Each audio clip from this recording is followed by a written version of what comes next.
आप देख रहे हैं सच पे धड़क। तो आज सच पे धड़क के खास कार्यक्रम में यानी कि नेताजी का हिंद में आज हमारे साथ एक खास मेहमान मौजूद है। देखिए, परिचय की उनकी ज़रूरत नहीं है, लेकिन मैं आपको बता दूं कि कांग्रेस का बहुत बड़ा चेहरा है ये, और साथ ही राजस्थान सरकार के गृह राज्य मंत्री भी रहे हैं और अभी भी है। और आपको बता दें, हमारे साथ आज जो खास मेहमान है वो है राजेंद्र सिंह यादव जी। सर, बहुत बहुत शुक्रिया आपका आने के लिए हमारे साथ।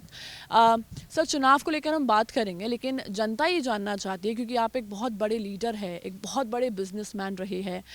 अगर एक सिंपल शब्दों में पूछना चाहूँ तो आखिर राजेंद्र सिंह यादव है कौन? राजेंद्र सिंह यादव एक सिंपल राजस्थान की जनता के सेवक हूँ। बिजनेस किया है, व्यापार किया है और हमेशा जन सेवा की भावना शुरू से रही है हमारे परिवार में, और उसी कड़ी में आगे आकर के राजनीति में भी आए हैं। तो हम जनता की सेवा के लिए आए हैं। कोटपुतली की जनता ये अच्छी तरह जानती है कि मेरी भावनाएं सबको साथ लेके चलने की रहती हैं, और जो गरीब है, जो जिसको निर्धन है, जिसको कोई आवश्यकता है, मेरी पहली प्राथमिकता होती कि उन लोगों को आगे आकर के उनकी जो है सामाजिक मदद करें, उनके साथ जो भी मदद उनकी हो सकती है, उनका उत्थान किसी तरह हो। साथ ही सर, आप पिछले 10 साल से यहाँ से विधायक रहे हैं और अब आप चुनाव लड़ने जा रहे हैं। अगर मैं आपसे एजेंडा पूछूं तो आपका इस चुनाव को लेकर एजेंडा क्या है?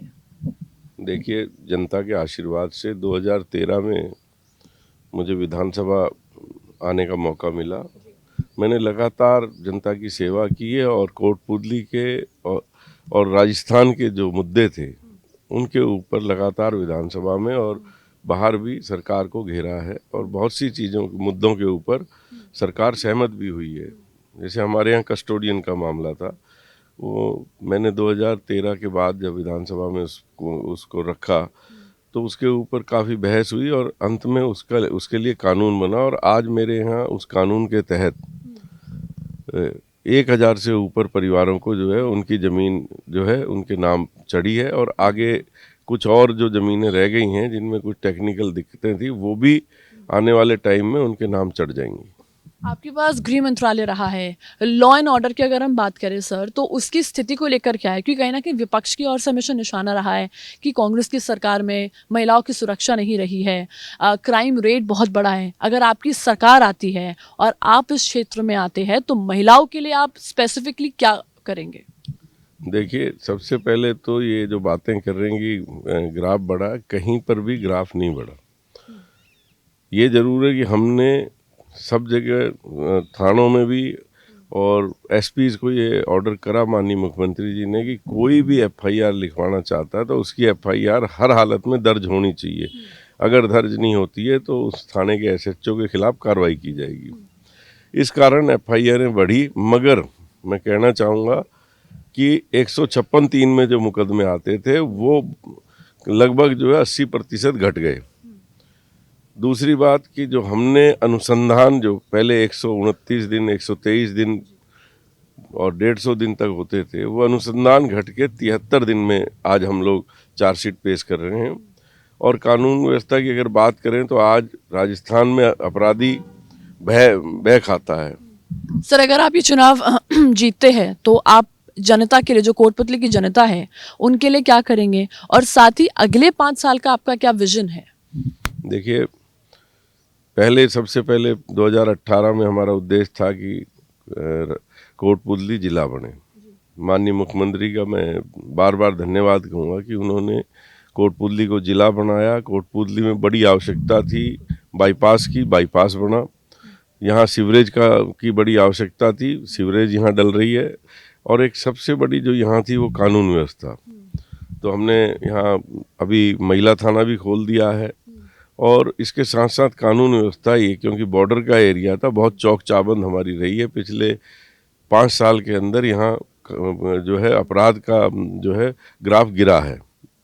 और इसके साथ साथ जो मैं कहना चाहूँगा कि हम यहाँ चाहते हैं कि ये राजस्थान के नक्शे में कोटपुतली जो ज़िला है ये एक औद्योगिक ज़िले के रूप में उभरे।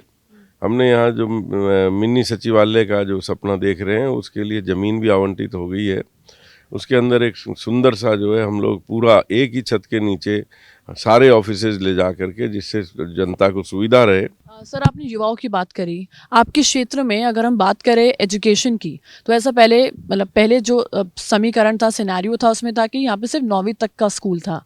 आपके आने से एजुकेशन पर कितना फ़र्क पड़ा है?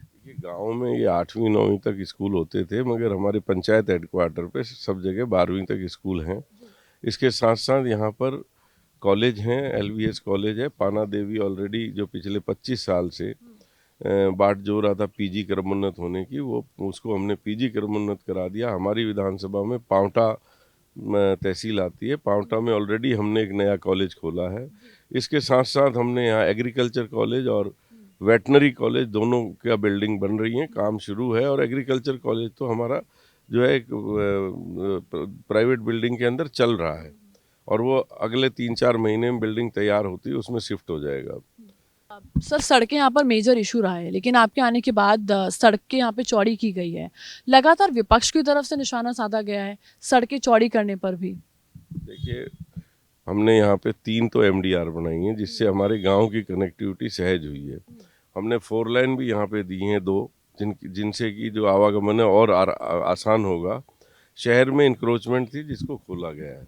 सर अगर योजनाओं की बात करें तो अभी कांग्रेस सरकार ने काफ़ी योजनाएं पहले से दी थी, और अब 7 गारंटी योजना भी आने वाली है। आइए सर, तो उसको लेकर अभी क्या विजन है कि और कितनी योजनाएं सामने आ सकती, साथ ही 7 गारंटी योजना का क्या विजन है? देखिए, 7 गारंटी योजना अभूतपूर्व हैं। हमारे मुख्यमंत्री जी ने सारी गारंटियाँ दी हैं, जो मैं तो ये कहना चाहूँगा कि ऐसे व्यक्ति बहुत कम संसार में आते हैं जिन्होंने, मेरे को पिछले 5 साल उनके साथ काम करने का मौका मिला, गरीब के लिए और आम आदमी को कैसे क्या सुविधाएं दी जा सकती हैं, उसके ऊपर उन्होंने पूरा फोकस करके 7 गारंटी बनाई है। महिलाओं को साल में 10,000 रुपये तक की उन्होंने गारंटी दी है। आजकल महिलाओं का बड़ा तकलीफ दे रहता है गांव में, खासकर जो है गरीब तबके में आर्थिक तंगी में महिलाएं रहती हैं। माननीय मुख्यमंत्री जी ने विज़न रखा कि भाई इन लोगों की हम सहायता करें, ताकि ये लोग बच्चों की एजुकेशन पे ध्यान दे सकें, दूसरी चीज़ों में खर्चों के लिए इनको जो है अपने जो है पुरुषों की तरफ ना देखना पड़े।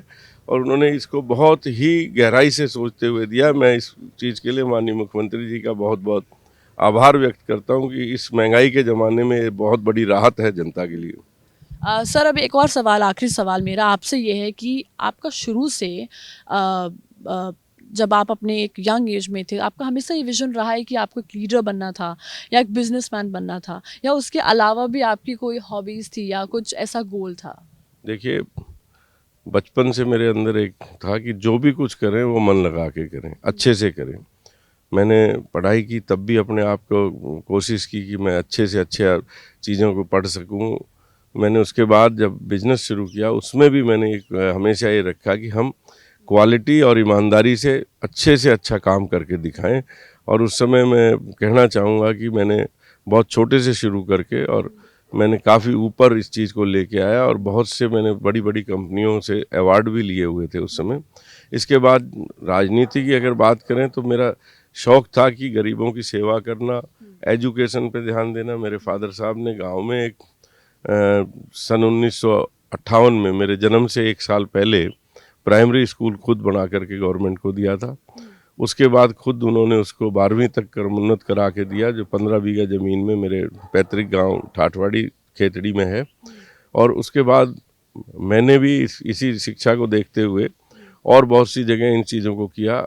अभी मैंने यहाँ खेड़की वीरभान में भी हमारे बिल्डिंग की कमी थी 12th तक स्कूल के लिए, अभी हमने यहाँ भी एक बड़ी बिल्डिंग बना के गवर्नमेंट को दान दी है, ताकि बच्चों के लिए जो सुविधा है ये सबसे बड़ी सुविधा है। अगली पीढ़ी के लिए बहुत बड़ा कहना चाहूँगा कि सबसे बड़ा जो पुण्य है वो ये है कि हम अगली पीढ़ी के लिए कुछ ऐसा कर जाएं कि वो शिक्षित हों, अपना कैरियर बना सके। और सर एक ये सवाल जिस पे पूरी जनता की निगाहें टिकी हुई कि क्या ये रिवाज टूटेगा, वापस कांग्रेस सरकार आएगी इस बार? निश्चित तौर पे कांग्रेस की सरकार आएगी। आज भी हम 115 से 20 सीटों के ऊपर आगे चल रहे हैं, और अब ये बढ़त बढ़नी है। मीडिया बहुत खुल के नहीं दिखा रहा, मगर जो फीडबैक आ रहा है वो बहुत अच्छा आ रहा है जी।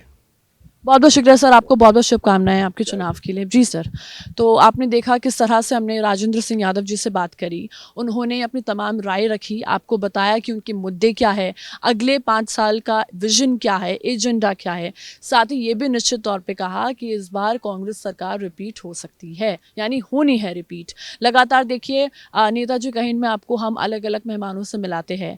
आज हमने आपको राजेंद्र सिंह यादव से मिलवाया। अब देखते हैं अगले एपिसोड में कौन ऐसा मेहमान है जो आपके सामने हम लेकर आएंगे, लेकिन अभी के लिए